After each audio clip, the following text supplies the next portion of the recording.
The Chiros was not a warship, that was the first thing anyone who saw her would notice. She was wide in the middle, flat along the belly, with cargo bays bolted onto her sides like saddle bags on a tired horse. Her hull had been patched in 17 places.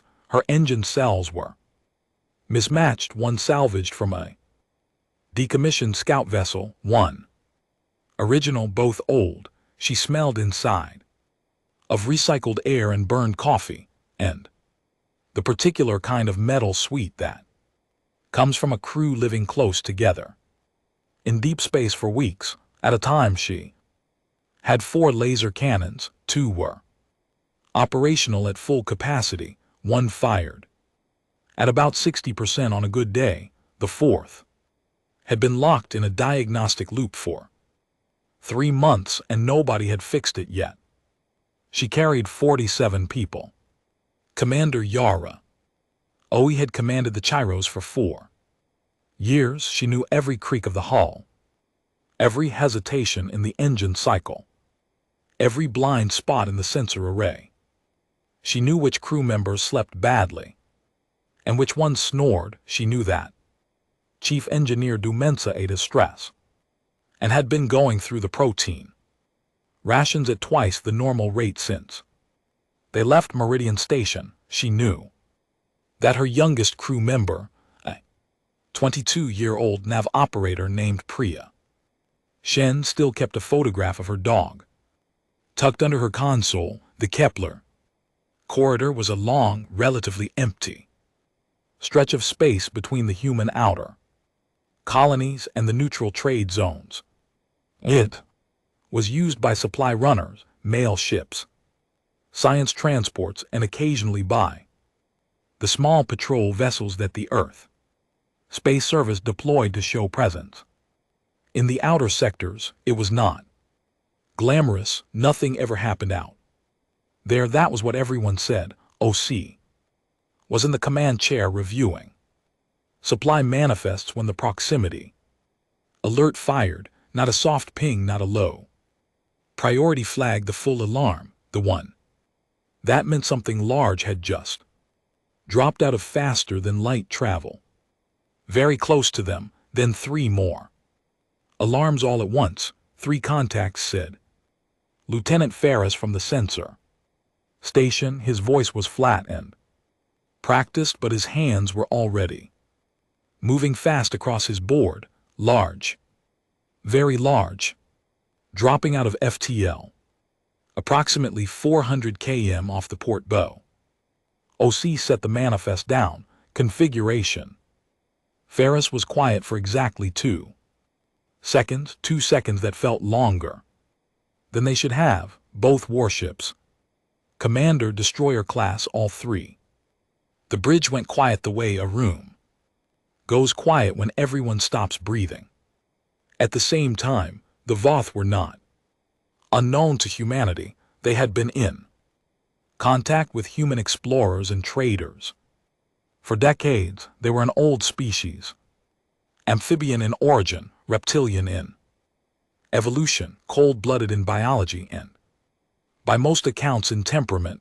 They controlled a significant portion of the outer sectors.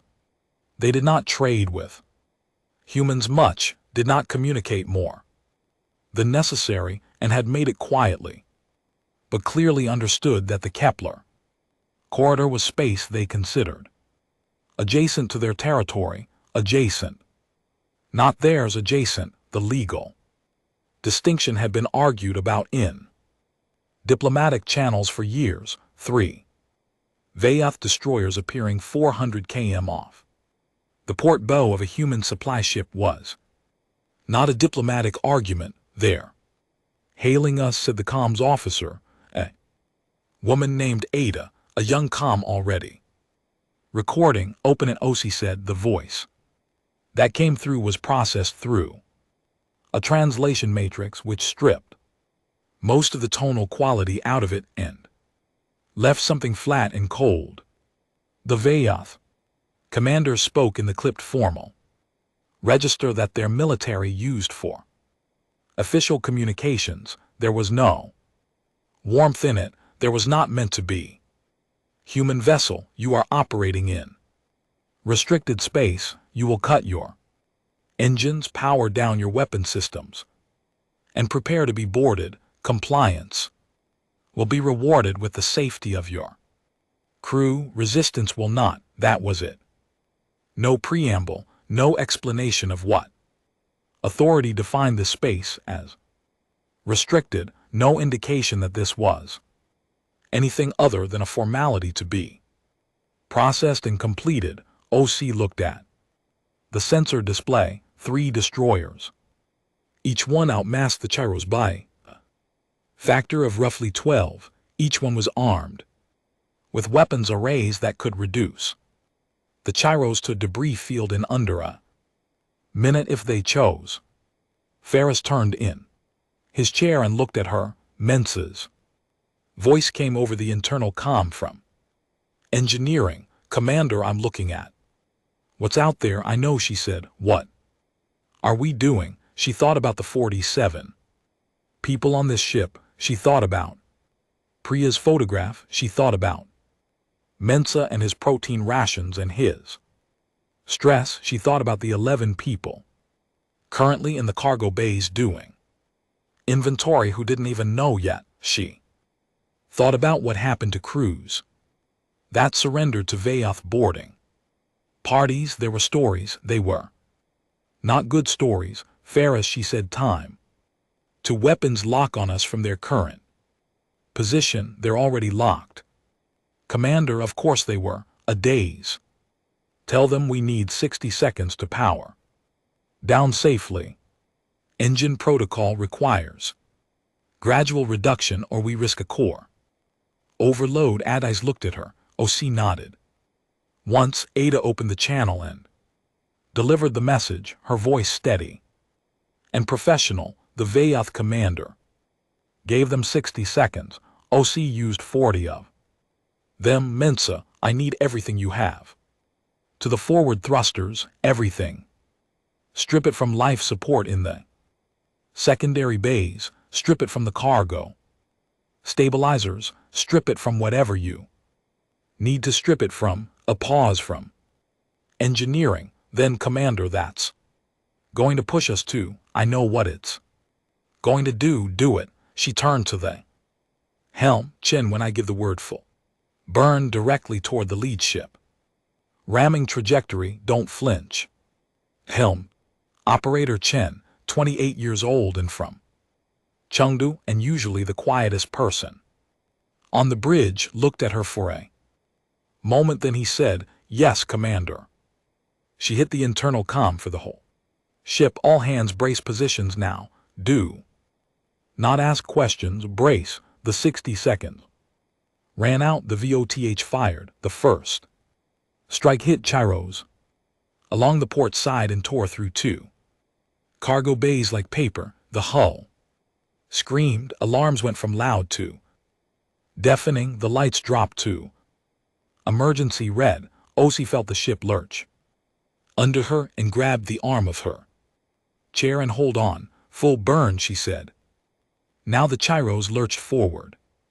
Everything that Mensa had pulled from the non-essential systems went into the forward thrusters, and the ship moved in a way that a wide, flat-billed cargo vessel was absolutely not designed to move. She shook. She groaned. Something in the port knell made a sound that knells were not supposed to make. The VOTA fired again. The second strike took out the rear sensor cluster and blew out section of the upper hull. More alarms. Someone on the bridge was shouting damage reports. OC heard them and did not respond because there was nothing to respond to yet. 400 km closed faster than it had any right to.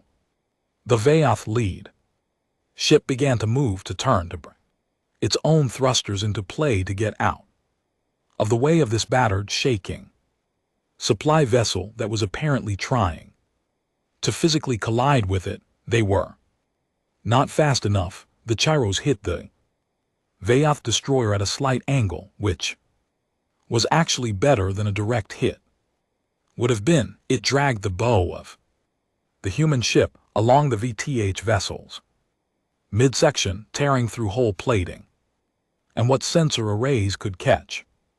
Looked like it opened a major power conduit. Chiros itself took the impact. In the forward section, the forward cargo bay was gone, the bow crumpled. But the ship held, the Vayoth destroyer did not. The power conduit breach cascaded. It took 11 seconds, then the destroyer broke in half.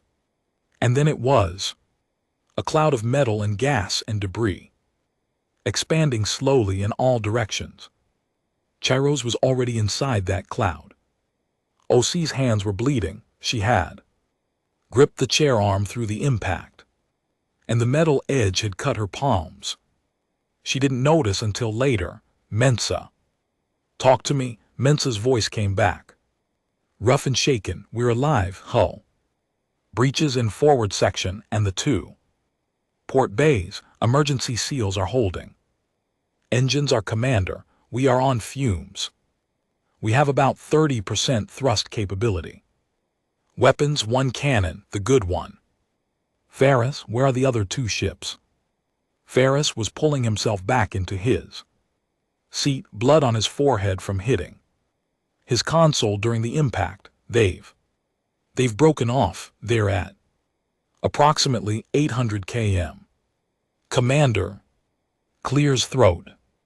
They're not firing. She looked at the sensor display. The two remaining VH destroyers were sitting still, just sitting. She understood it on some level. They had fired twice at a supply ship. The supply ship had rammed one of their destroyers and destroyed it, and then hidden in the debris. This was not something that had a protocol. This was not something their tactical training had covered. There was a moment she could feel it even across the distance, even through the silence on the comm channels of pure paralysis she used at.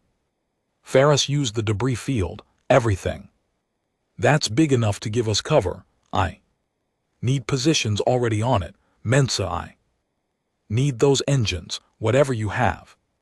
Working a days, get me a channel to the nearest S-Patrol station. Tell them our position, our status, and tell them we need a rescue window in the next 4 hours or we won't need rescuing anymore. Adds open channels. Her hands were shaking, but her voice was not. For the next 3 hours and 40 minutes, Chiros moved through the debris of the ship she had destroyed slowly, carefully, using the wreckage as cover while Mensa and his team worked in vacuum suits on the exterior hull, patching what they could, rerouting what they couldn't patch. The two Vayoth destroyers stayed at distance. Twice they moved to intercept positions. Twice, Chiros shifted deeper into the debris cloud. The VOTH fired once more, a ranging shot. Probing, it hit a piece of the destroyed destroyer instead of the Chiros. Then they stopped. OE did not understand at the time what was happening on the other side of that silence. She did not know that the Vayoth commanders were in urgent communication with their high command. She did not know the words being used to describe what a cargo ship had just done. She did not know that the words had no equivalent in the Vayoth tactical lexicon, because the situation they described had never needed a word before. She was thinking about other things. The S patrol cutter Arden arrived in 3 hours and 51 minutes. It was fast and it was armed, and when it dropped out of FTL, the two V destroyers left without a word. The Arden captain, a man named Reyes, came aboard the Chiros himself. He walked through the ship. He saw the damage. He saw the crew, some sitting, some working, all of them wearing the particular expression of people who have been through something and have not yet decided how to feel about it. He found Osco Hold sitting on a crate with a list on her tablet. "Commander," he said, "are you all right?" She looked up. Her hands were bandaged now. Her face was tired in a deep way that sleep wouldn't touch for a while. 11, she said. He waited. 11. Dead. I need you to make sure their families are notified before this goes anywhere official, before any report, before any briefing, the families first. She looked back at the tablet. 11 names. I want someone to say their names. Ray's looked at the list. He nodded. I'll handle it personally, he said. She nodded once, then she went back to looking at the names. Ciro's was towed home. It took 9 days.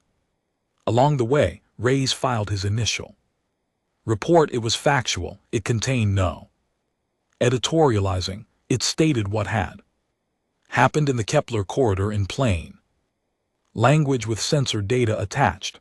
The report moved up through channels the way reports did, desktopes, rank to rank, each reader passing it along with a particular speed of someone who wanted someone else to be responsible for what came next. By the time Chiros crossed into home space, the report had reached the Earth Space Service's senior command, the UN Security Council's military committee, and 3 separate intelligence desks that were not officially supposed to share information with each other. Everyone read it. Nobody quite knew what to say. Not because the Ciros had survived, but because of how a damaged cargo ship had rammed a warship, used the wreckage as cover, held position for nearly 4 hours, under threat of 2 more warships, refused at every point to stop. There was a word in the human military tradition for this. It was an old word. It came from a very old kind of warfare. The word was attrition. The idea was simple, and it was brutal. You do not fight to win. You fight until the other side cannot continue. You accept your losses and you keep moving. And you make the cost of fighting you so high that the enemy eventually has to make a calculation. Is this worth it? Is this worth the price? Humans had built entire wars around that idea. Entire centuries of it. Other species had their own versions of war. Grand fleet engagements, decisive strikes, the clean logic of overwhelming force applied at the right moment in the right place to produce a clear result. None of them had attrition. None of them had developed over thousands of years of fighting each other in mud and snow and vacuum. The particular human habit of deciding that losing was only the end if you stopped.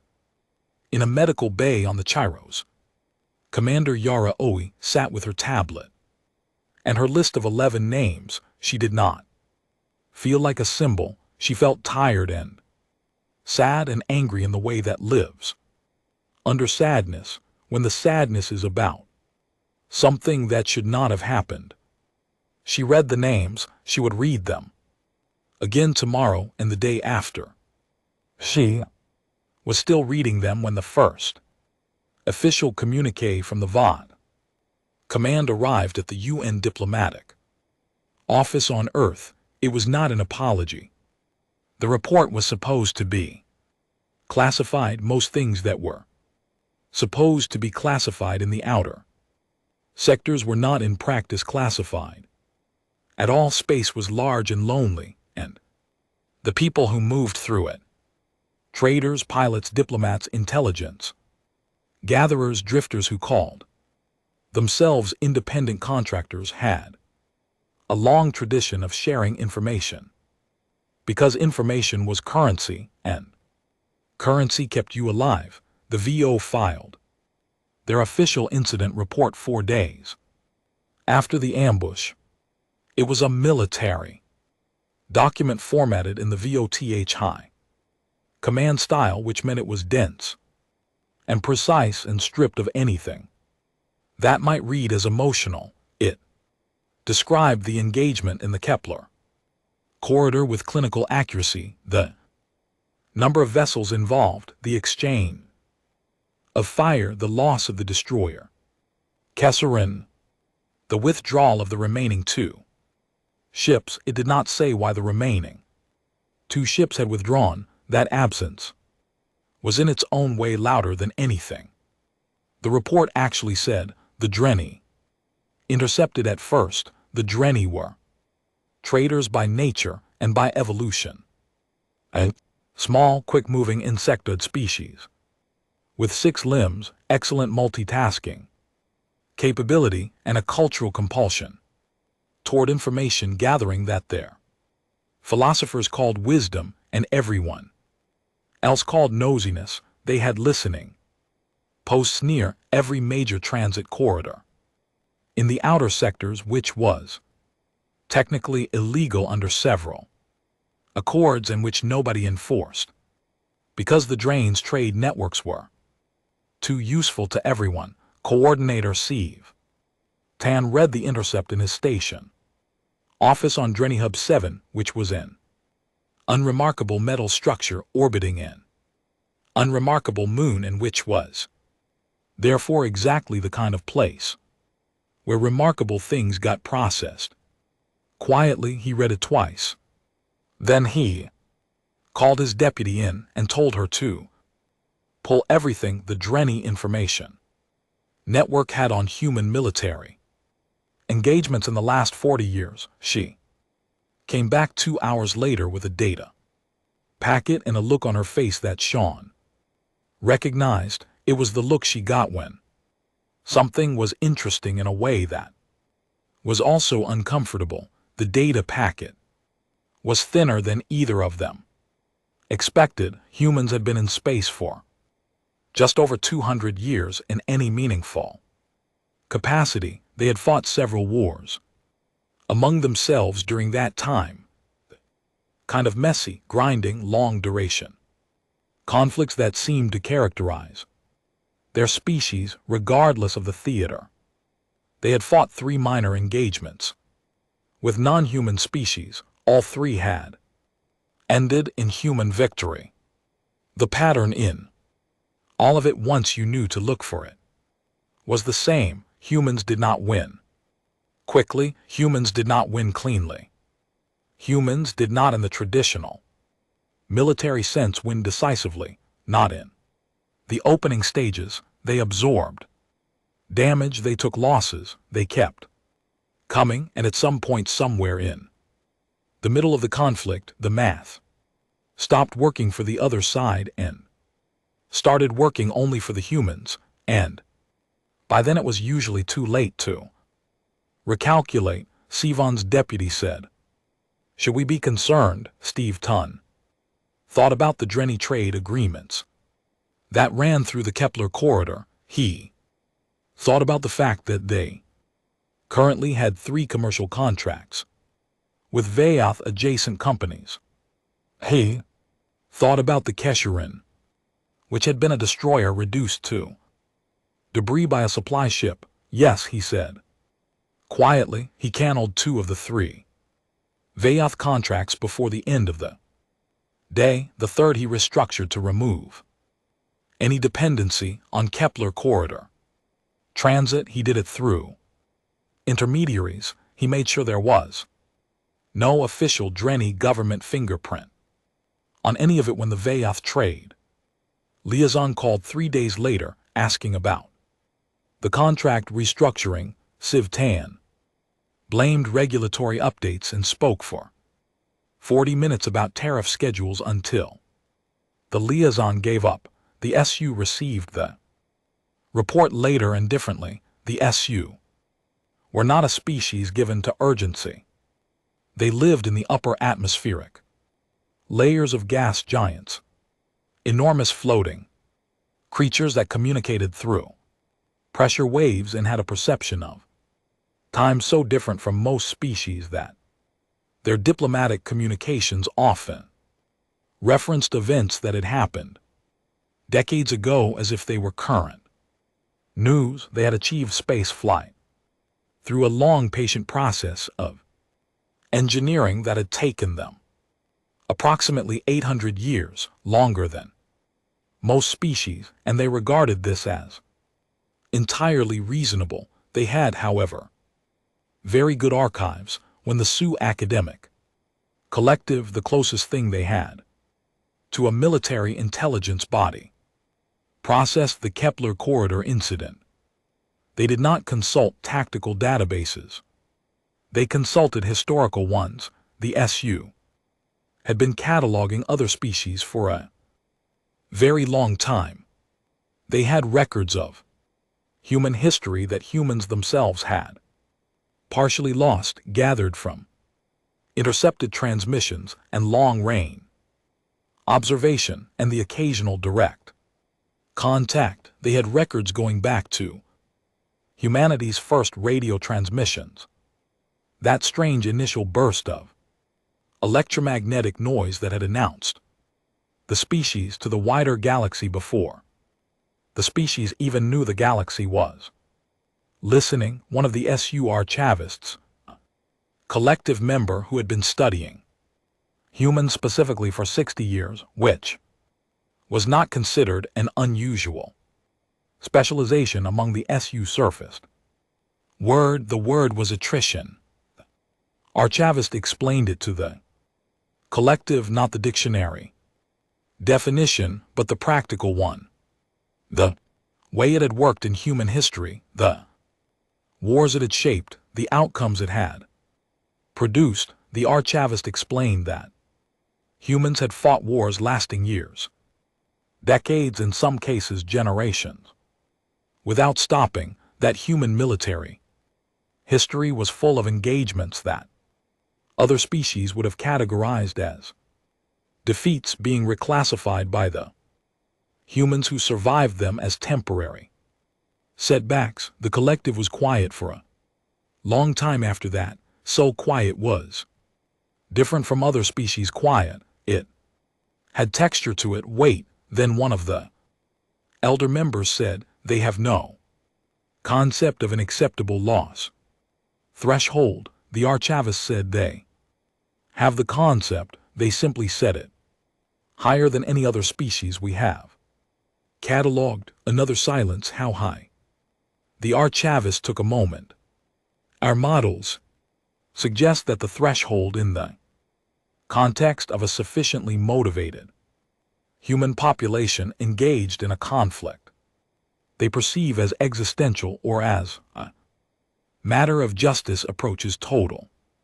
Nobody said anything after that for a while. The Morocco Confederacy got the report through official channels because the Morrow had official channels into everything. They were the dominant military power in the galaxy's mapped regions, not the largest species, not the oldest, but the most organized. They had built their dominance through exactly the kind of decisive, clean, overwhelming force warfare that the galaxy understood and respected. They had not lost a significant conflict in 300 years. They ran the numbers on the Kepler corridor incident the same day the report arrived. General Sorvan Marek, which meant tall, gray-skinned, with eyes that were very dark and very still, sat in the simulation center of the Confederacy's military headquarters and watched the tactical reconstruction play out on the display in front of him. He watched it 4 times: the cargo ship, the ramming, the debris field, the 3 hours and 51 minutes of holding position with 2 destroyers at range. His tactical staff had run 40 simulations of the engagement, varying the parameters in every simulation, where the human vessel behaved according to standard non-human tactical models, assessing threat, calculating survival odds, making rational decisions based on available options. Chiros was destroyed or captured in under 12 minutes.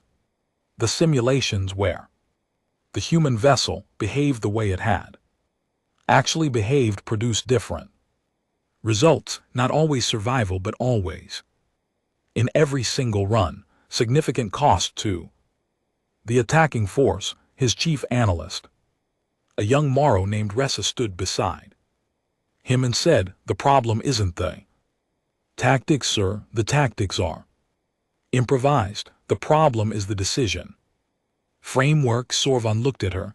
"Other species," Ressa said, "when facing overwhelming force, run a calculation.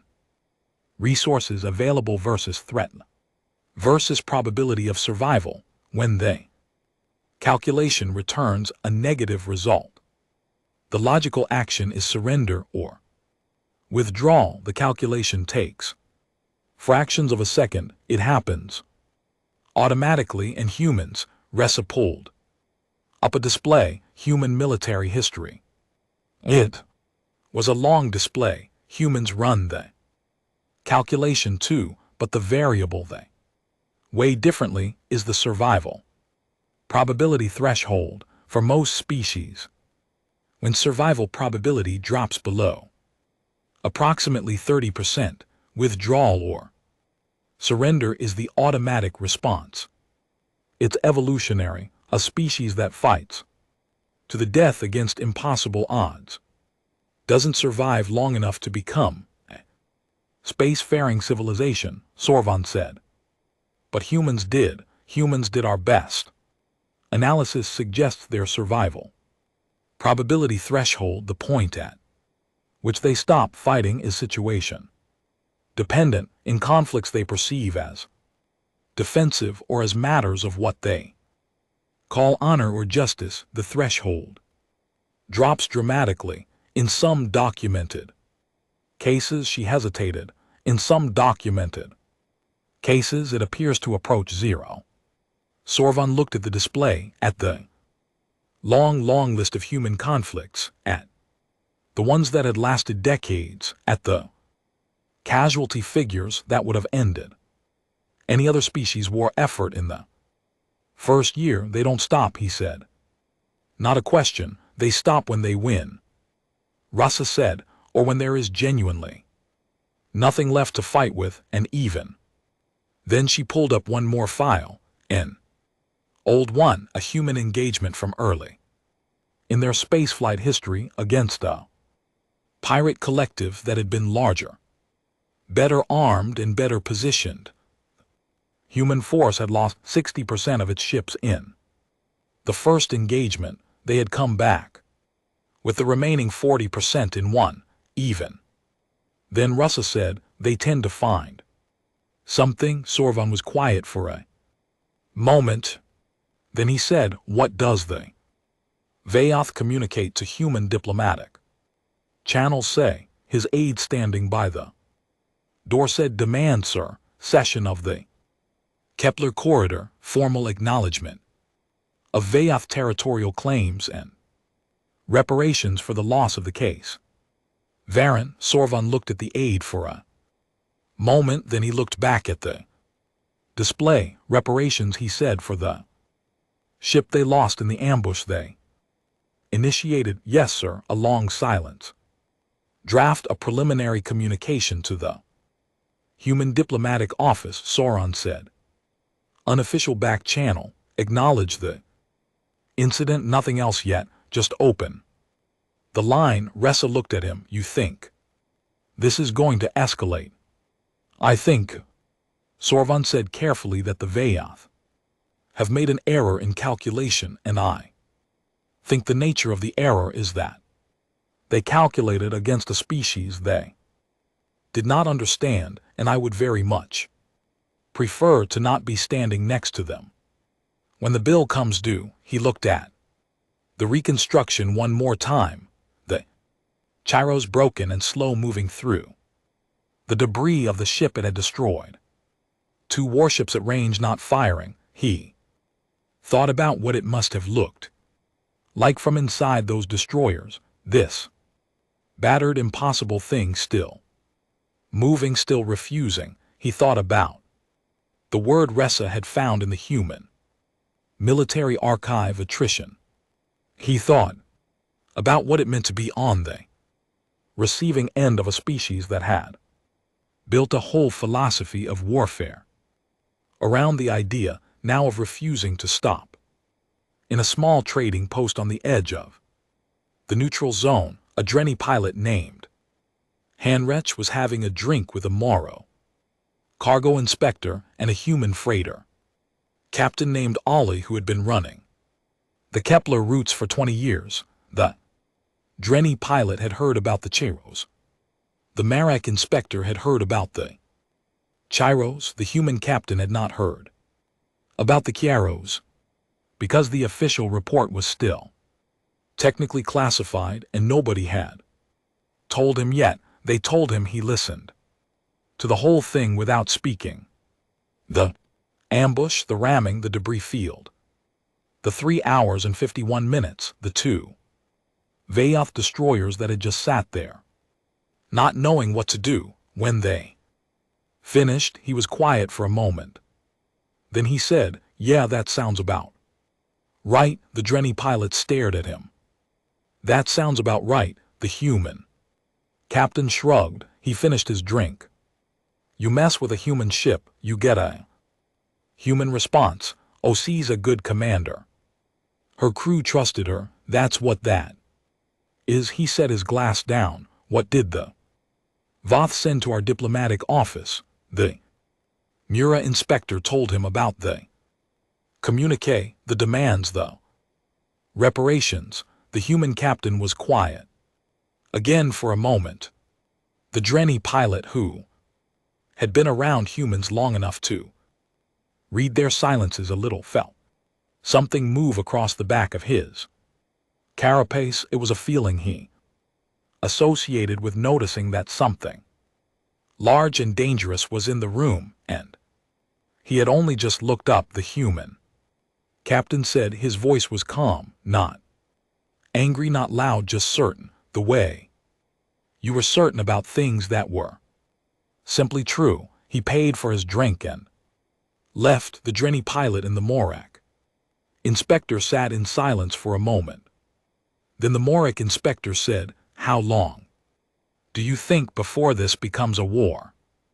The Drenny pilot thought about the canceled contracts, about the archived word he had found in the SU reports that had started circulating quietly through the information networks. About 40 years of human military history. It already is, he said. The humans just haven't said it out loud yet. He finished his drink outside the trading post. The Kepler corridor sat quiet in the dark.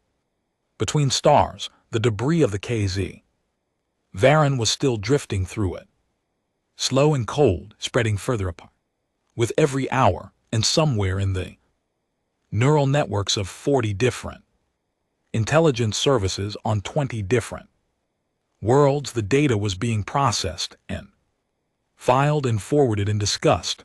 The incident, the numbers, the word. Nobody was saying it out loud yet, but they were all thinking it. The galaxy had poked something it did not fully understand, and the something was waking up. The UN War Council chamber was not an impressive room. People who visited it for the first time were usually surprised by that. They expected something grand, high ceilings, dramatic lighting, the kind of architecture that announced to anyone walking in that important things happened here. What they got instead was a medium-sized room with a long rectangular table, chairs that had been reupholstered twice in the last decade, a wall display that occasionally flickered in the bottom left corner, and a smell of old coffee that had seeped so deeply into the walls over the years that no cleaning crew had ever fully removed it. 23 delegates sat around the table. Military advisors stood along the walls. Translators sat in the glass booth at the far end. The Room was full, but it was not loud. It had the particular kind of quiet that comes when everyone in a space is thinking hard and choosing their words carefully. Delegate Rodami sat near the center of the table. She was the UN's senior military liaison, which meant she was not quite soldier and not quite a diplomat, but occupied the uncomfortable space between the two, where most of the real decisions got made. She was 51 years old, originally from Lagos, with close-cut gray hair and the kind of face that had been serious for so long it had settled into seriousness as a default state. She was not given to dramatic gestures or loud speeches. She was given to precision. She had the VOTH communique on a tablet in front of her. She picked it up. She read it aloud. Her voice was even and unhurried. She read every word, including the formal headers and the official seals and the bureaucratic language that surrounded the actual demands, like padding around something sharp. She did not summarize. She did not editorialize. She read it exactly as it was written, and then she set the tablet back down on the table.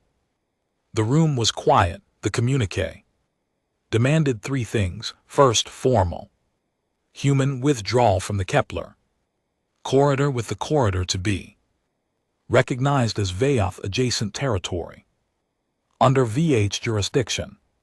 Second, a formal apology from the Earth Space Service for the destruction of the VAF destroyer Kesvaran during what the communicate described as an unprovoked escalation by the human vessel S. Chiros. Third, financial reparations to be calculated based on the assessed value of the Kesvaran and its crew complement to be paid in full within 1 standard year. Those were the demands. The VAF had also included at the end of the communicate single paragraph that was not a demand but a statement. It said that the VAF High Command was prepared to consider the matter closed if the above conditions were met. It said that the VAF did not seek extended conflict with humanity. It said that a prompt and cooperative response would be viewed as an indication of humanity's willingness to exist peacefully within the established order of the outer sectors. Adami had read that paragraph 4 times before the meeting. Each time the phrase "an established order" had sat in her chest like a stone. The delegate from Australia spoke first. He said, "They want us to apologize for defending ourselves." Nobody responded to that because it did not need a response. The delegate from Brazil said, "We should consider the strategic position. The VAF have significant military assets in the outer sectors. A formal conflict would be costly," said the military advisor, standing behind Adam's chair. His name was General Park, and he was the kind of man who had spent his entire career calculating costs. Yes, it would be costly. I want that on the record. Before we go any further, a war with the VAF at this time, given our current deployment and asset positions in the outer sectors, would be costly. How costly? Someone asked. Park said, "We would win. I want that on the record." 2. That was the second silence. It was different from the first one. The first one had been the silence of people processing outrage. This one was the silence of people processing certainty and deciding what to do with it. Adami spoke. Ciros was a supply vessel on a documented route in unclaimed space. She said it was ambushed by 3 VH warships fired upon without warning, and its crew was given the choice of surrender or destruction. 11 of those crew members died, Commander OC and 36 Others survived because she made a decision that cost the Vaoth one of the ships that attacked her. The Vaoth's position is that we owe them an apology and money for that ship. She paused. I want to make sure everyone in this room is clear on what we are actually being asked to do. We are being asked to apologize for surviving. We are being asked to pay for the weapon that was used against us, and we are being asked to give up the transit corridor that our supply lines depend on, which would effectively cut our outer colonies off from resupply within 2 years. She looked around the table. I don't think we should do that, she said. The vote was not close. It took 40 minutes. There were 3 abstentions, which Admai noted, and which she thought were about domestic political considerations rather than genuine uncertainty. The rest was unanimous. The response to the VOTH communicate was drafted in the next 2 hours. Adame wrote most of it herself. It was short. It declined all 3 demands. It stated that the Chiros had acted in lawful self-defense in unclaimed space. It stated that humanity held the VO High Command responsible for the deaths of 11 crew members. It stated that humanity expected a formal accounting for the ambush. It did not threaten. It did not bluster. It did not use the word war. It did not need to. What happened next did not look like what people expected war preparation to look like. There was no single moment of mobilization, no grand fleet assembling in orbit around Earth with banners and speeches, no dramatic broadcast to the citizens of humanity announcing that the time had come to defend the species. It was quieter than that. It was faster than that. The shipyards went to extended shifts the same week the vote was taken, not emergency shifts. Extended shifts, the kind that meant hiring more workers, adjusting supply chains, rerouting raw materials. It looked from the outside like an industrial expansion decision. It looked like paperwork. The mining operations in the asteroid belt near Jupiter got new contracts, deep contracts, long-term, with clauses about delivery schedules that had never been in mining contracts before. The miners did not ask many questions. The pay was good. Civilian transport companies received communications from the logistics office asking about the structural specifications of their vessels, asking which ones could be retrofitted, asking about crew rosters and whether any crew members had military background, asking these questions in the polite, dry language of regulatory inquiry that did not sound like recruitment. It was recruitment in the training facilities, a Meridian station in Fort Callaway, and the new campus outside Nairobi that had been announced as an agricultural research center 18 months ago and was not an agricultural research center. New training cohorts were forming, 3 weeks of basic, 6 weeks of technical specialization. Not long enough. Humans who had been miners became soldiers in 3 weeks. Humans who had been freighter mechanics became weapons technicians. Humans who had been doing inventory on cargo runs became crew members on ships that were in the same 3 weeks being quietly armed. It did not look like what people expected war preparation to look like. It looked like everyone just starting doing the next thing and the next thing after that. Addie visited the Ciros on the 14th day after the vote. The ship was at dock in the S facility. Above Earth, it was being repaired. Forward section was already largely rebuilt. The hull patches were being replaced with new plating. The Mismatched engine nacelles were both being replaced with matched units, which had apparently never happened in the 4 years OC had commanded the ship. Demi found Oz in the medical bay. She was cleared for most activity. Now the physical injuries from the engagement had been significant but not permanently damaging. She was sitting on the edge of a medical bed with her bandaged hands in her lap and a tablet. On the bed beside her, a day had met OC twice before, briefly at S functions.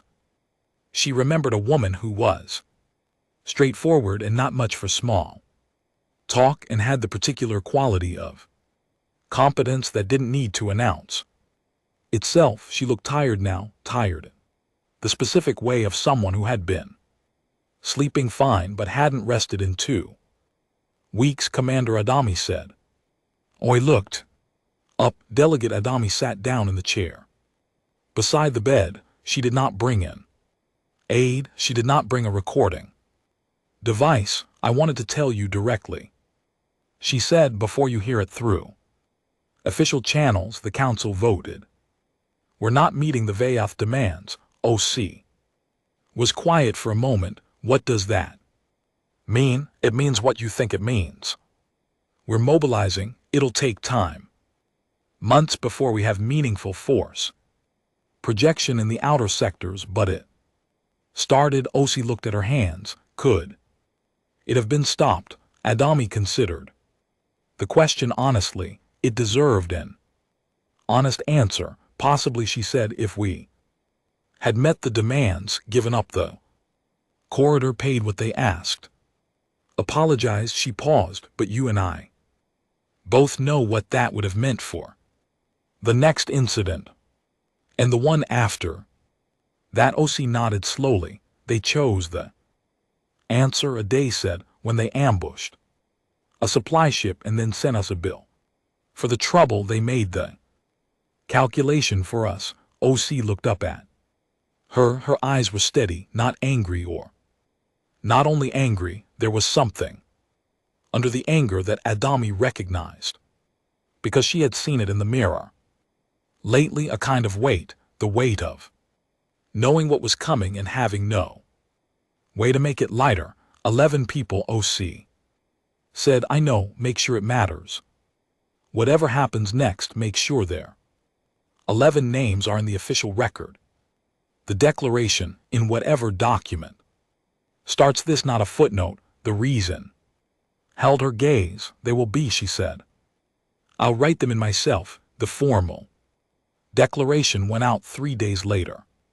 It was 3 sentences long. The first sentence named the Chiros and named the 11 dead and stated what had happened in the Kepler corridor. The second sentence stated that the Voth High Command had refused to take responsibility and had instead issued demands that humanity rejected in full. The third sentence said that humanity considered itself in a state of armed conflict with the Vayath Hegman as of the date of transmission, and would prosecute that conflict until a just resolution was reached. 3 sentences, no rhetoric, no list of grievances going back decades, no dramatic language about the fate of the species, just what happened, what was demanded, and what humanity's answer was. Adame transmitted it herself from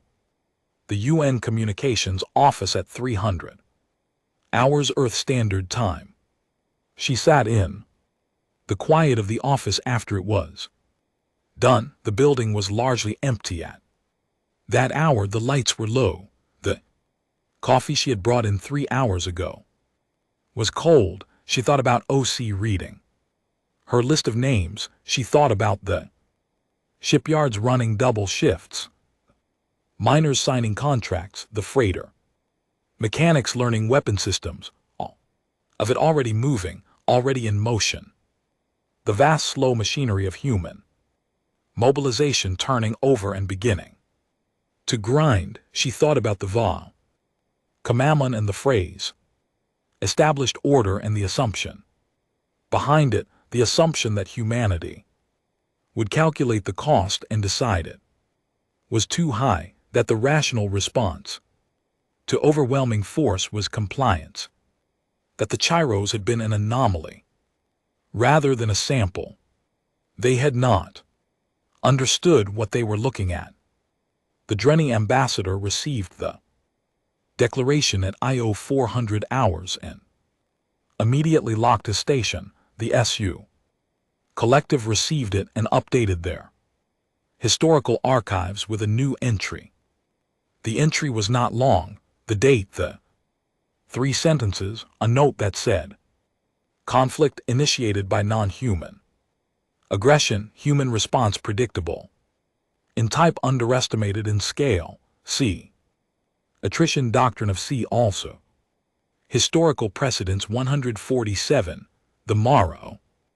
General Servan received it and called Ressa into his office. She read it. She set it down. 3 sentences, she said. 3 sentences, he agreed. She was quiet for a moment. The back channel.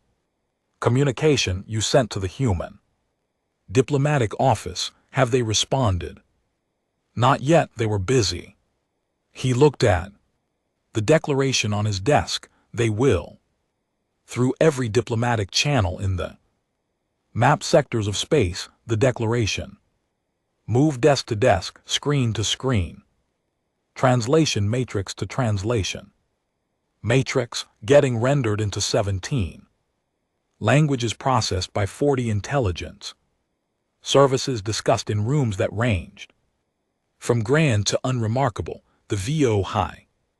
Command received it and called an emergency session. In the session, the admiral who had authorized the ambush said that humanity had made a grave miscalculation and would regret this.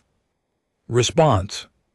The room did not disagree with him out loud, but several of the officers present, reading the declaration on their tablets, were thinking about a different miscalculation, about a supply ship that had rammed a warship about 3 hours and 51 minutes in a debris field, about a species that had looked at 3 destroyers and a demand to surrender and chosen without hesitation, without significant deliberation, as if the answer were simply obvious to one of those officers, a younger commander named Gren Vass, who had recently been assigned to the Kepler Corridor Command. Thought about the phrase in the declaration, until a just resolution was reached, not until victory, not until the enemy is defeated, not until our terms are met,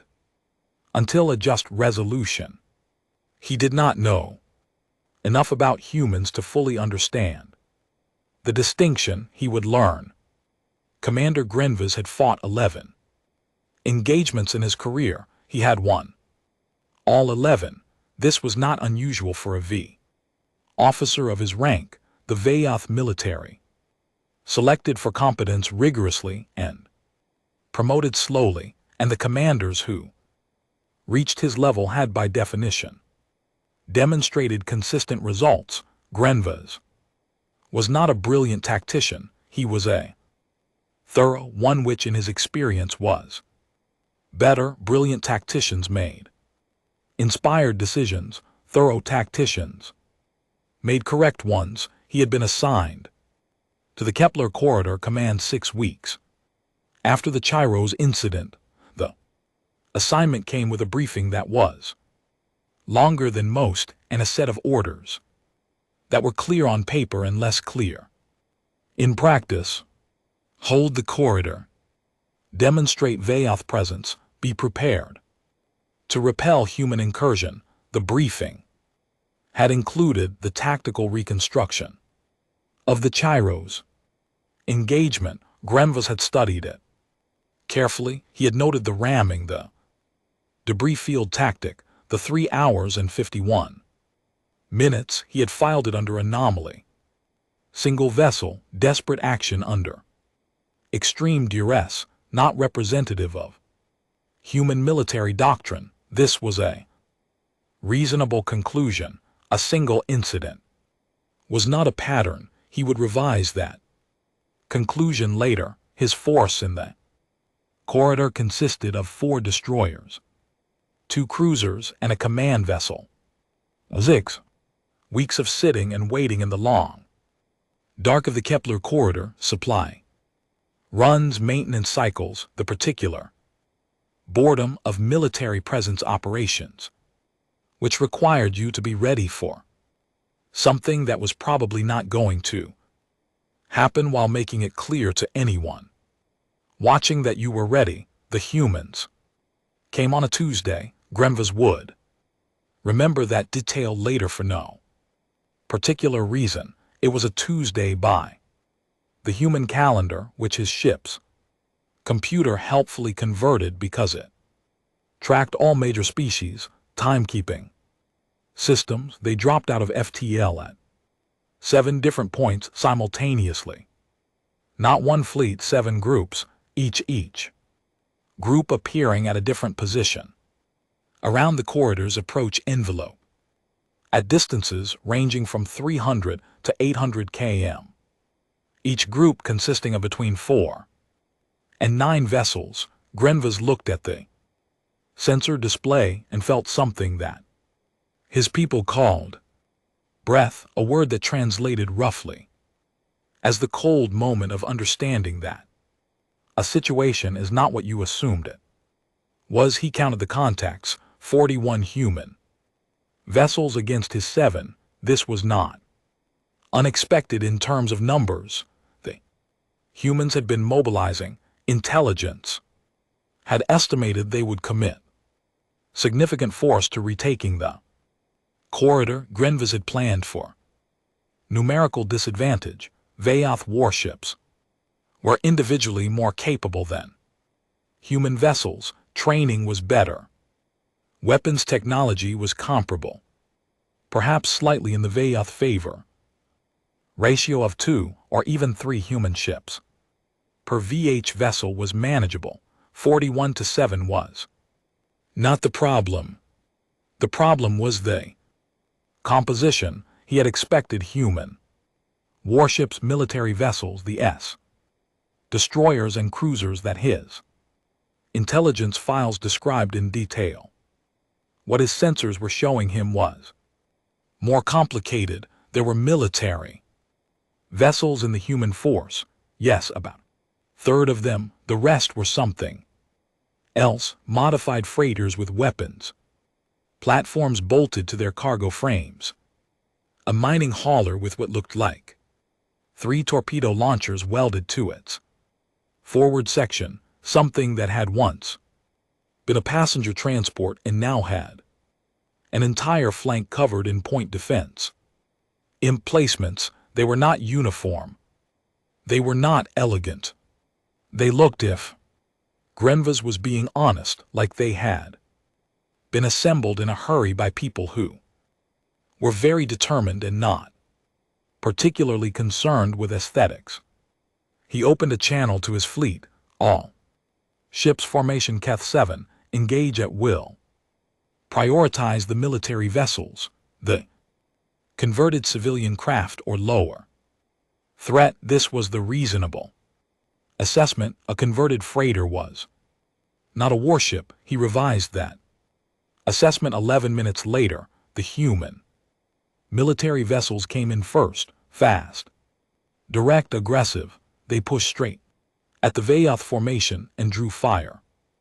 2 of them took significant hits in the first exchange. 1 lost engine capacity. Both kept coming, while Grenvas's ships were focused on the military vessels. The converted civilian craft did something he had not anticipated.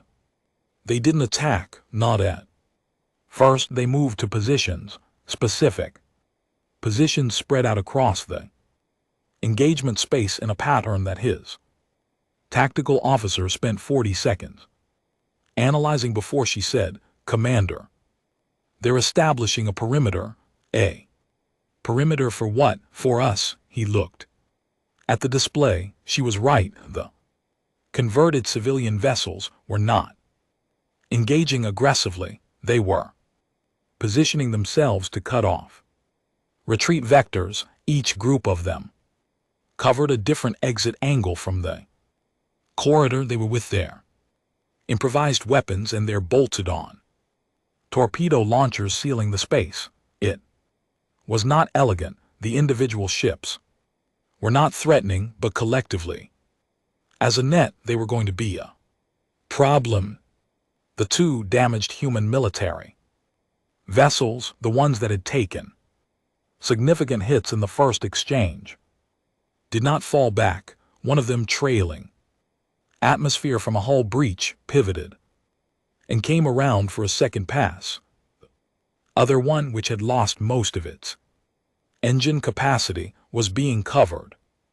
3 of the smaller human ships moved into position around it and provided fire suppression while the damaged vessel drifted. They were protecting it, not retreating with it, staying in the engagement and protecting it. Grenvas had 11 engagements of experience in all. 11. When a vessel was significantly damaged, it withdrew or was destroyed. It was not covered, it was not protected. In place while the battle continued. Around it, he adjusted his orders. Target the cover ships around the damaged vessel, remove the cover, then destroy the vessel. His ships redirected.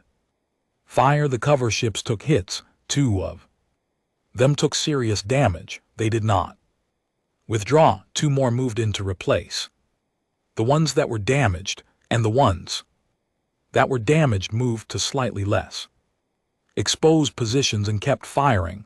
They were rotating, sharing the damage load. When one got too hurt to maintain the position effectively, another took over, and the hurt one moved to secondary support. This was not in his briefing. This was not a standard human military tactic documented in any of the intelligence files he had been given.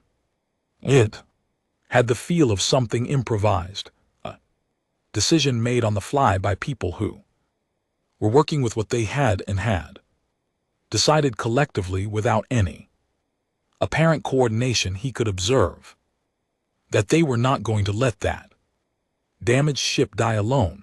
2 hours into the engagement, Grenvas had destroyed 4 human vessels and significantly damaged 9 more. He had lost 1 destroyer and had 2 cruisers with serious damage. By the numbers he was winning, he did not feel like he was winning. The humans were not reacting the way a force that was losing reacted. There was no thinning of the engagement, no drawing back of the less capable ships, no signal traffic that suggested any part of the human force was considering withdrawal. The damaged ships kept fighting.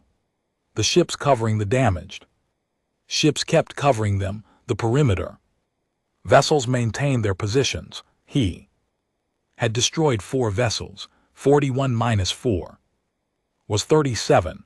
He still had 37 human ships in the engagement, and the 7 he had started with were now 5, with 2 of the 5 damaged. The math was changing. Commander, his tactical officer's voice was careful. The damaged cruiser Voss Torin is reporting that its port weapons array is offline and its FTL drive has taken damage. Can it fight? Yes, sir. With reduced capacity, then it fights. But even as he said it, he was looking at the display. Voster Turin was damaged, and 2 of the human military vessels were already adjusting their positions, angling toward it, not attacking yet, waiting. They had noticed. They were already repositioning to exploit the weakness before he had fully assessed it himself. He made a decision. All ships fall back to secondary position. Controlled withdrawal. The Vayoth formation began to move.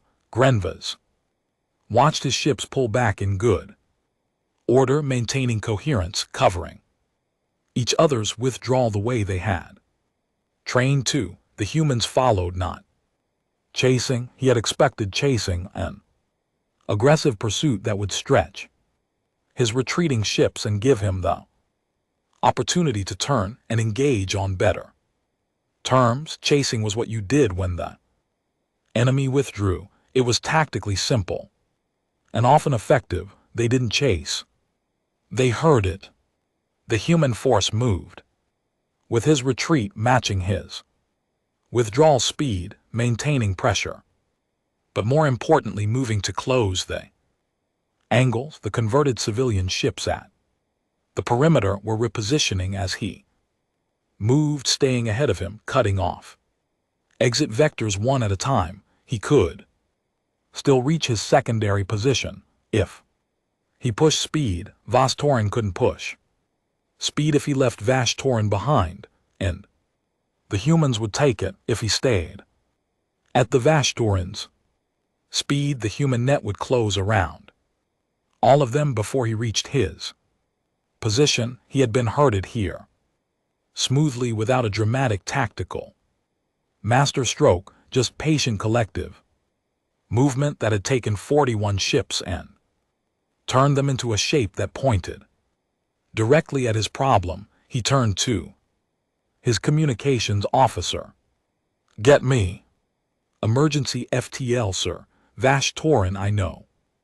He looked at the display. "Contact Vostorin. Tell them to make for the nearest safe exit point independently.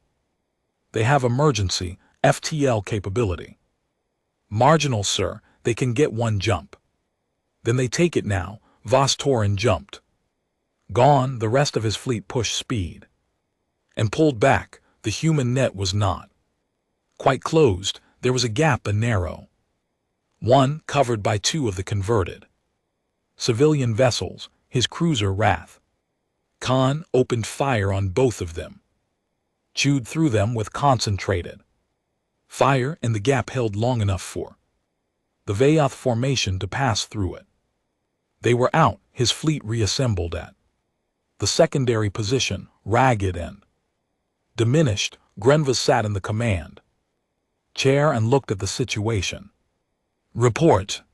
He had one destroyer and two cruisers. One of the cruisers was the Wrath Khan, which was damaged but functional. His command vessel was largely intact. Vashtorin was somewhere in emergency FTL, probably alive. He had started with 7 ships. He was leaving with at best 5, 2 of them damaged. The humans had lost 6 ships destroyed. 14 more were showing significant damage. In his last sensor read, he had inflicted more destruction than he had suffered. By raw count, he had lost the corridor, not because he ran out of ships, not because the humans had outgunned him, not because of any single decision that had gone wrong. He had lost the corridor because 41 ships, a third of them converted civilian craft, crewed by people who 3 months ago had been miners and freighter mechanics and cargo inspectors, had moved as a single patient thing, absorbed everything he threw at them, and turned the entire engagement space into a shape that had exactly one correct answer, which was leave. He filed his report before he slept. The report was accurate. He was not a commander who softened facts. He wrote the tactical summary in the clipped formal register of Vayoth military documentation. Then at the end, he wrote one line that was not in the formal register. It was not standard to include such a line in a military report. He included it anyway. They do not retreat to regroup. They retreat to reload. He sent the report. Then he sat alone in his command chair for a while, in the quiet of a ship that was heading away from a corridor it no longer held.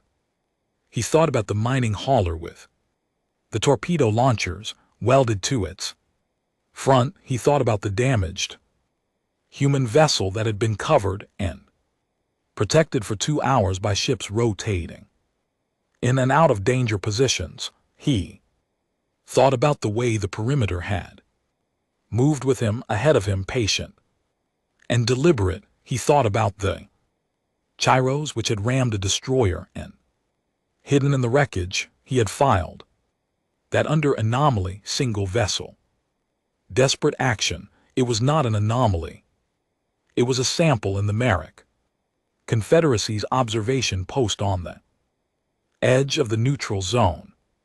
3 analysts who had been watching the battle on long-range sensors sat in front of their displays and said nothing for a long moment after it was over. Then the senior analyst, a Marek named, pulled up General Sorvan's back channel communication to the human diplomatic office and checked whether there had been a response yet. It had arrived 4 hours ago. While the battle was ongoing, it was short. Human diplomatic communications tended to be short. He was learning. It said, "We received your message. We are currently occupied. We will respond when the corridor is clear. Office of Delegate Admi." Read it twice. Then he forwarded it to Sorvan with a single note attached. The note said, "They answered us between battles." Soran read it in his office. He read the battle report alongside it. He looked at the numbers, the ratio, the converted civilian ships, the rotating cover positions, the herding pattern. He looked at the last line of Grenvis's report. He thought about 41 ships, 1/3 of them modified civilian craft, crewed by people with 3 months of training. He thought about what those ships would look like in 6 months, in a year, as the training deepened and the crews became soldiers in practice as well as name, and the shipyards kept running double shifts and the miners kept signing contracts. He thought about attrition, about the threshold, about approaching zero. He picked up his communication terminal and began drafting his response to the human diplomatic office. It was not a short message. It was the longest thing he had written in years. He chose every word carefully. Outside, the stars were the same as they had always been, cold and distant and indifferent. The Kepler corridor was, in the language of galactic geography, a small and unremarkable stretch of space. It had just become, in a 6-hour battle that nobody outside a handful of intelligence services would know about for weeks, most important stretch of space in the mapped galaxy, not because of what had been won or lost, because of what it proved. The humans were not stopping. They were reloading. Conquered station was neutral ground. That was the theory.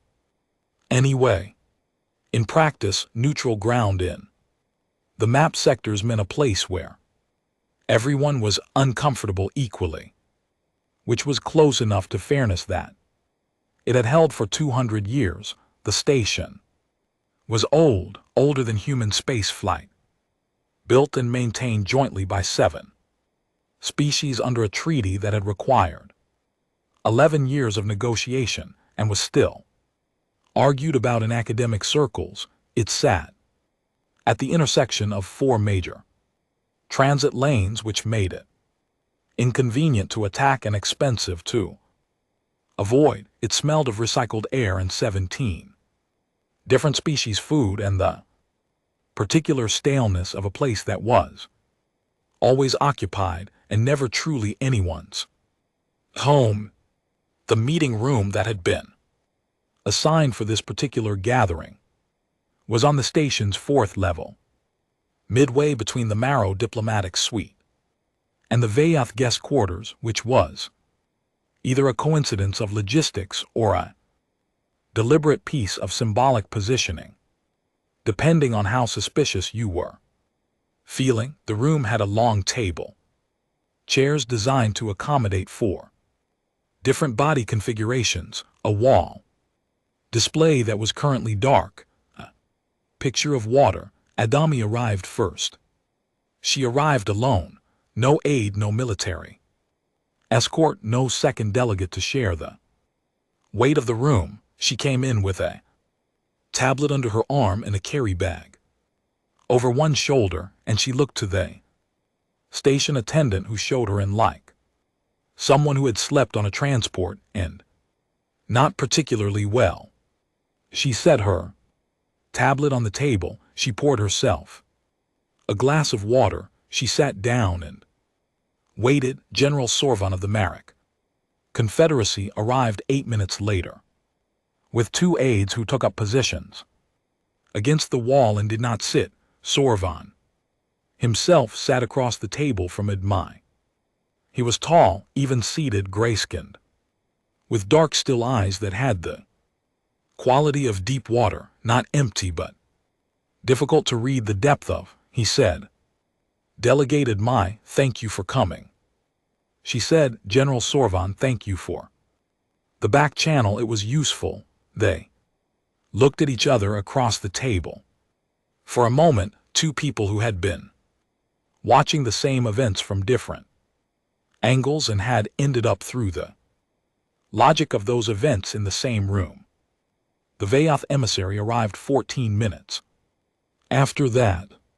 His name was VTHKAS. He was not a military officer. He was a diplomat, which in Vayoth terms meant someone who had been selected for the ability to say difficult things in formal language without the conversation immediately becoming a battle. He was older than Greenas, older than most of the officers in the briefings, with the particular stillness of someone who had been in difficult rooms before and had learned not to show what he was thinking until he chose to. He sat at the end of the table, not across from Adami, not the end, which was either a deliberate positioning of neutrality or the only chair configuration that fit his body comfortably. Adami didn't ask. There were other observers in the room. Drenny, coordinator, who had requested permission to attend and been granted it. A SU representative who communicated through a translation device and took up more space than the others. They sat along the wall. They were not at the table. This had been agreed in advance. Sorvan spoke first because that had also been agreed in advance, and because in the diplomatic grammar of the mapped sectors, the party who called the meeting spoke first. He said, "The Morocco Confederacy has requested this meeting in the interest of regional stability. We have been observing the conflict between humanity and the Vayothi, and we believe the current trajectory is not in the interest of any party, including parties not directly involved." He paused. "We would like to facilitate a resolution." Vithos said, "The Vayoth hegemony is prepared to discuss terms." Admi said nothing. She looked at Sorvan and waited. Sorvan looked back at her. "Delegate, what does humanity want?" The room was quiet. The question was simple, and it was the most important question in the room, and everyone knew it. Adam put her tablet on the table but did not look at it. She had not needed to look at it since she walked in. "The 11 names back," she said, "since we can't have that 3 things. The Kepler corridor under SS jurisdiction with free transit rights for all species guaranteed by Confederacy oversight, a permanent non-aggression accord between humanity and the Vayoth Hegman with violation terms defined and enforced by a joint tribunal, and the Vayoth commander who ordered the ambush of the Chiros to stand before that tribunal and answer For the 11 dead, she stopped the room. Process this. It was Sorvan who spoke. First, his voice was careful and measured, not territorial expansion, not reparations, compensation for your losses, no, not. He paused, choosing words, not a statement of a subordination, a treaty of surrender. No, Ada said, we don't want the Vayath to surrender, we want them to be accountable. Those are different things. Sorvan was quiet for a moment. She could see him working through it, taking it apart and examining it the way thorough mind examined things that were not quite what it expected. VTHcast spoke. From the end of the table, his translation device rendered his voice flat and formal, but the words themselves were not. You are asking for jurisdiction over the corridor you already hold. You are asking for a legal framework that constrains future conflict. You are asking for one individual to be accountable. He paused. These are modest demands for a party in your current military position. Yes. Adami said. Why? She looked at him steadily. Because we don't want territory. We don't want to run the outer sectors. We don't want an empire. We want to go where we're going without getting ambushed. We want 11 people's deaths to mean something in law as well as in memory, and we want it to be expensive enough legally, politically, on the record that the next VH commander who looks at a human supply ship and thinks about the math thinks twice. Silent. That's it, she said. That's all of it. If the Vath can give us those 3 things, we stop, we stand down, we go home. Vithos turned and looked at the wall for a moment. It was a Vayath gesture that the translation notes in a Dami's briefing had described as the equivalent of a long exhale, processing, deciding. The Drina coordinator along the wall was very still. The SU representative's translation device made a low hum. VTHcast said. The commander who ordered the ambush. Yes, a tribunal, not an execution, not imprisonment by human authority. A joint tribunal, Adami said. Morak oversight findings on the public record, consequences proportional to the findings. We're not asking for his head. We're asking for accountability. Another silence. The Kepler corridor of Vithos said jurisdiction with guaranteed transit rights freely used by all species. Confederacy overseen. Nobody owns the corridor. Humanity administers the safety and transit protocols because our supply lines run through it, and that's a practical matter, not a political statement, Sorvan said. Quietly, that is a workable framework. Looked at him, then back at Adam.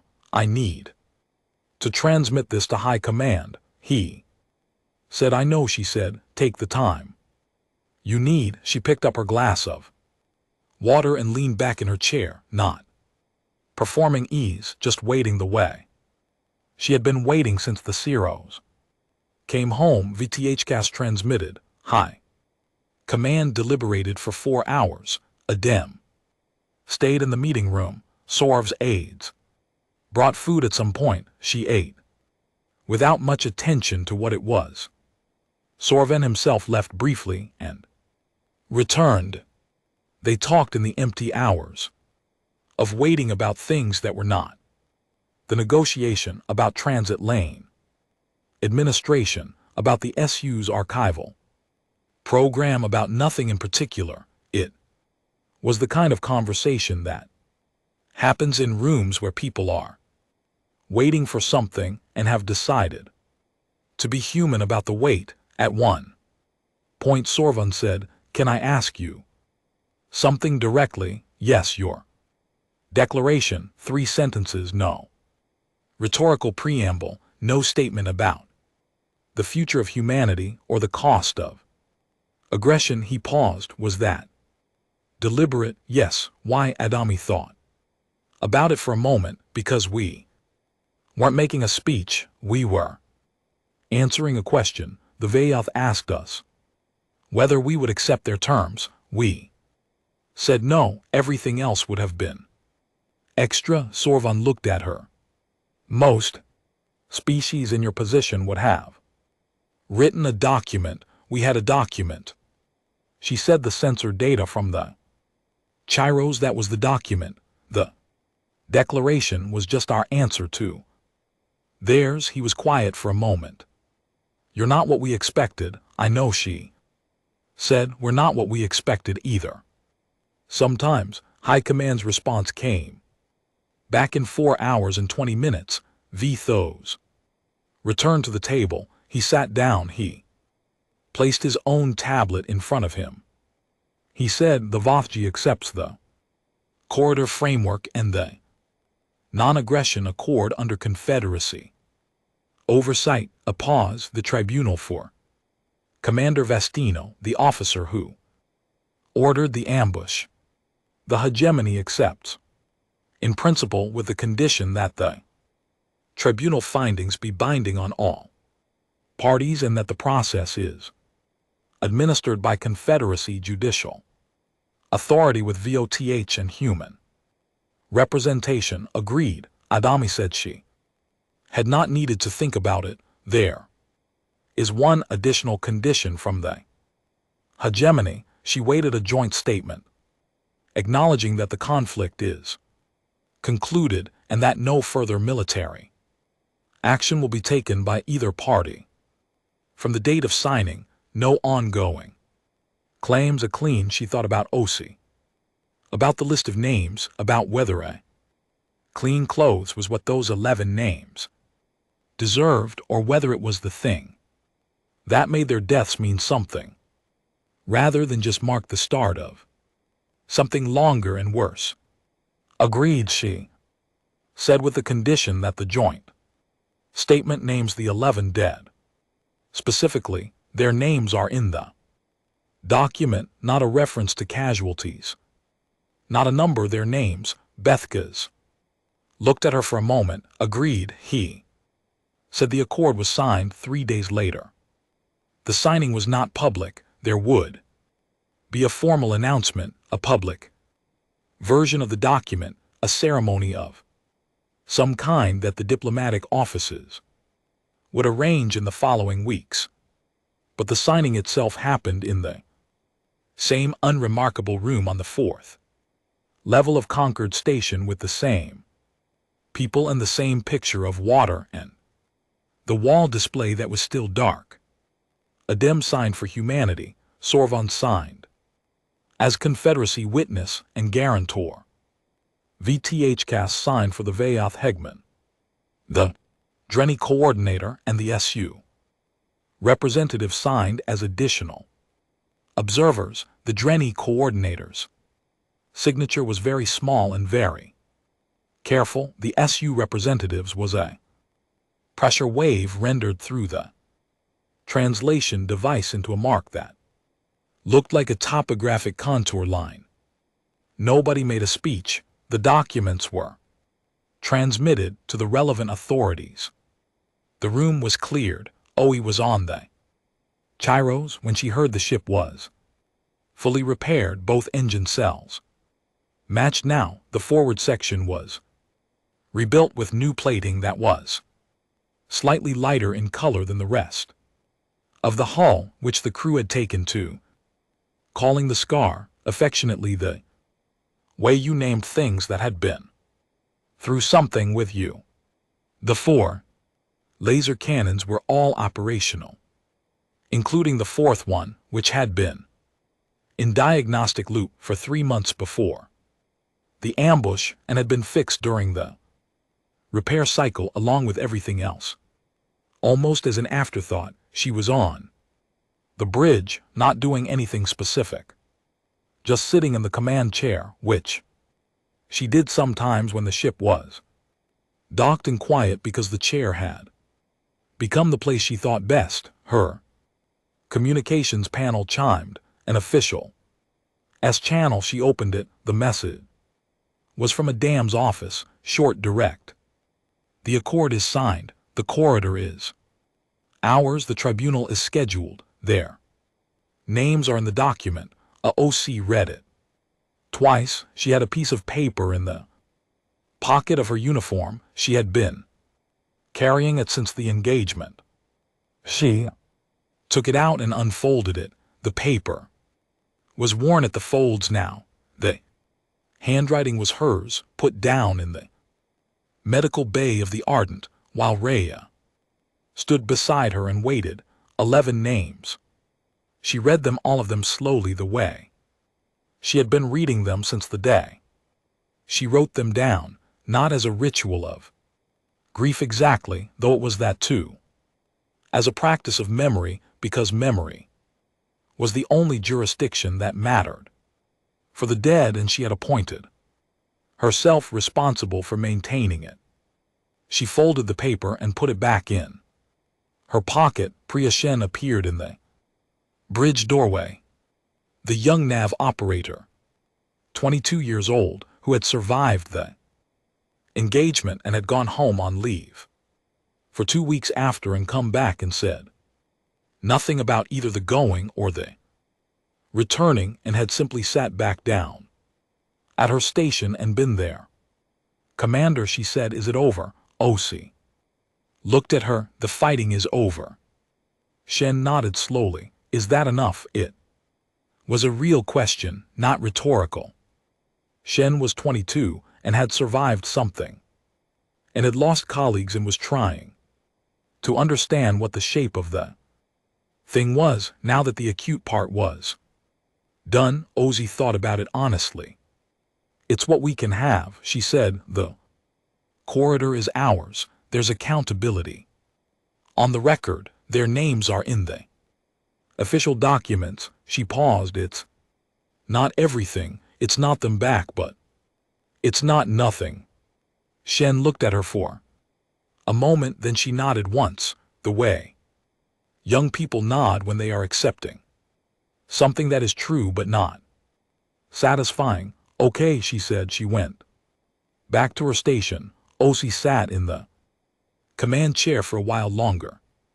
Through the forward viewport, the docking bay of the S facility was a grid of lights and activity, ships coming and going, crew moving, the ordinary business of a place that did not know it was adjacent to the thing she was sitting with. She thought about the Vayoth commander who had ordered the ambush, who would stand before a tribunal, who would answer. She thought about 41 ships, a third of them converted civilian craft, taking a corridor back in 6 hours. She thought about what a day had said in the medical bay. They chose the answer they had, and humanity had answered, and somewhere in the diplomatic records and intelligence archives and closed door conversations of 20 species, the answer was being processed, filed, remembered, attached to the word that the SU archivist had surfaced, and that was now moving through every major intelligence network in the mapped sector's attrition.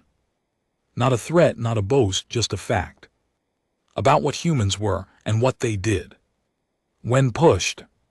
A fact that had been demonstrated once in a debris field by a supply ship, and demonstrated again in a 6-hour battle by miners and mechanics in converted freighters, and demonstrated a third time in a meeting room on Concord Station by a woman with a tablet and no military escort, who had looked at the most powerful military authority in the sector and told them exactly what she wanted, and exactly nothing more. The galaxy had always known war. It had known grand fleet engagements and decisive strikes and the logic of overwhelming force. It had known species that fought for territory, and species that fought for resources, and species that fought because fighting was what the dominant power did too.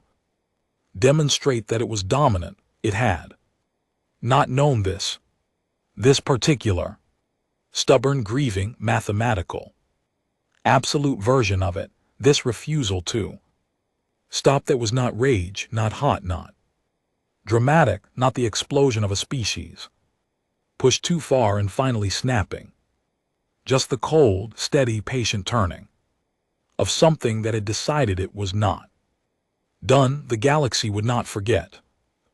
Drenny, coordinator back on Hub 7, updated his trade contracts and filed a note in his personal archive: do not initiate against humans, do not allow proxies to initiate against humans. The cost-benefit calculation does not close. The SU archivist updated the historical record with a new entry. The entry was longer than usual. At the bottom of it, the archivist added a note in the personal register that other archivists would read after the archivist was gone. The note said they named their dead in the peace accord. The treaty that ended the war began with the names of 11 people.